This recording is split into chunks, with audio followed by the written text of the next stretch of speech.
बिटिआरआव इउपिपिएल दोलोखौ गोहोगोरा खालामनायनि गोख्रों बार सानफानि उनाव सानफा लोब लोब इउपिपिएल दोलोथिं सुबुंफोरनि मोखां थारैनो 4 खावसे बोसोर प्रमोद बर'नि दैदेननाय इउपिपिएलनि खुंथाया बिटिआर हालामनि रायजो राजाफोरनि गोसोखौ जै खालामनो हामारदों नामा? बे खेबाव बिटिआर खुंथायनि आबुं गोहोआ थारैनो इउपिपिएल दोलोनि आखायावनो फैमारगोन नामा?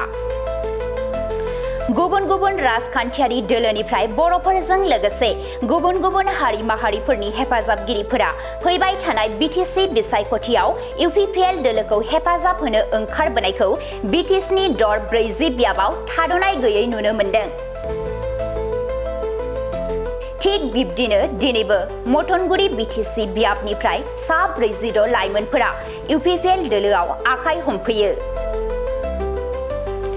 मथनगुरि बिटिसि बियाबनि सिंनिफ्राय फारियै एसे सिगाङाव एपिबि दोलोनिफ्राय बिबान एंगारनाय फारियै सालबारि जिल्ला लाइमोन गांखंनि गाहाय नेहाथारि मिजिं नार्जारि, मथनगुरि ब्लक कमिटिनि सानै लोगो गाहाय नेहाथारि मनजिल बर' आरो सुजित बसुमतारी, उनथर खारिजा बिजनि प्राइमारि एपिबिनि लोगो नेहाथारि बाउट्रास बसुमतारीमोनजों लोगोसे गुबुन गुबुन दोलोनि सा 46 हेफाजाबगिरिफोरा दिनै इउपिपिएल दोलोआव आखाइ हमफैयो।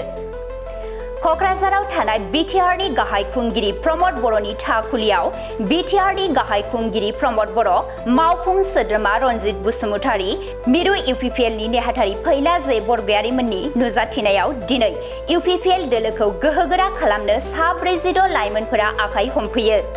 आखाइ हमनायनि उनाव एपिबि दोलो नागारनानै फैनाय सोद्रोमाफोरा खौरांगिरिफोरनि सिगाङाव माखासे बाथ्रा बुंथियो। माने आङो सालबारि डिस्ट्रिक्टनि जेनेरेल सेक्रेटारिमोन इउथनि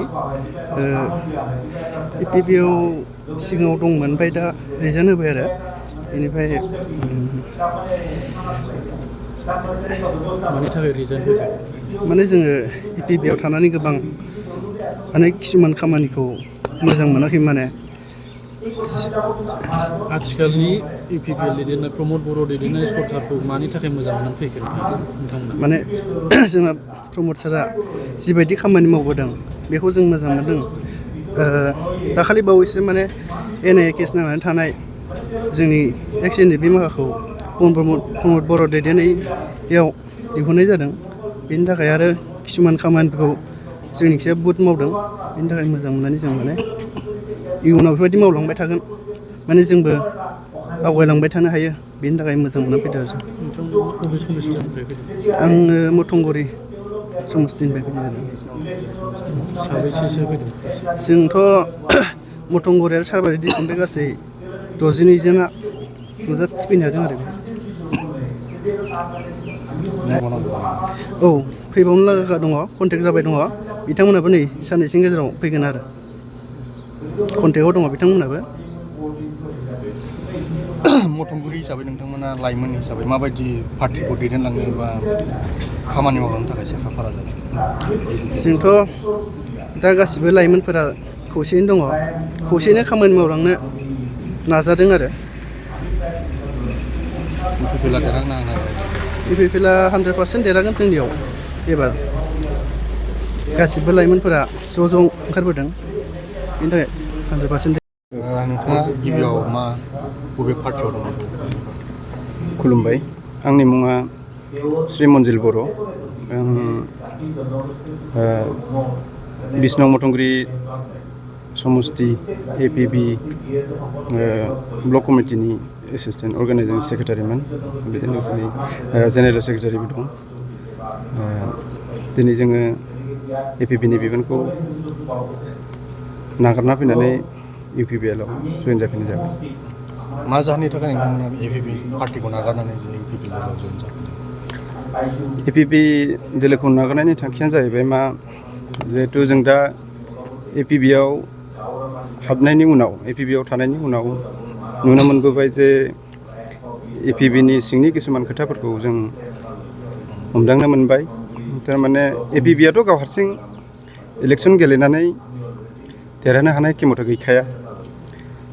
नोखि बिसोरो माने बर'फोरनि भटखौसो लेथेर फेथेर खालामनानै माने गुबुन गुबुन मोनसे राजनिति हान्जानो योगदान होनाय बिदि सिंजों सिं माबा सोलिबाय थानायखौ जों एसे हमदांनो मोन्दों आरो बेनि थाखायनो जों दिनै एपिबि हान्जाखौ नागारना फैनाय जादों।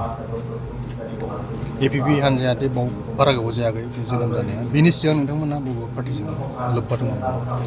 बेनि सिगाङाव जों माने राजनितियाव बिदि गैयामोन माने गोदानथार जों निउ कामार होनना बुंजायो आरो गोदान दासो दा इउपिपिएलनि जानानै नोंथाङा मा खामानि मावनो लामा मोनलांगोन बा जों सुबिदा मोनलांगोन बेखौ मिजिंथिदों। लोगोसे इयुथफ्राबो जिहेतु इयुथफोरनि सायाव गोबां नायगासिनो दं इउपिपिएलआ गोबां खामानिफोर मावगासिनो दं इयुथफोरनि थाखाय बेनि थाखाय जों मोजां मोननानै दिनै इउपिपिएलआव फैनाय जाबाय। दिनै साबैसे नोंथांमोना जइन जाफैदों?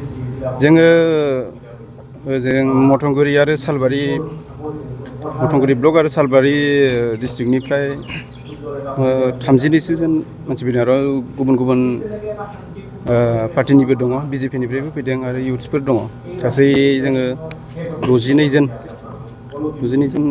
जइन जाफैदों आरो बेखिनियानो।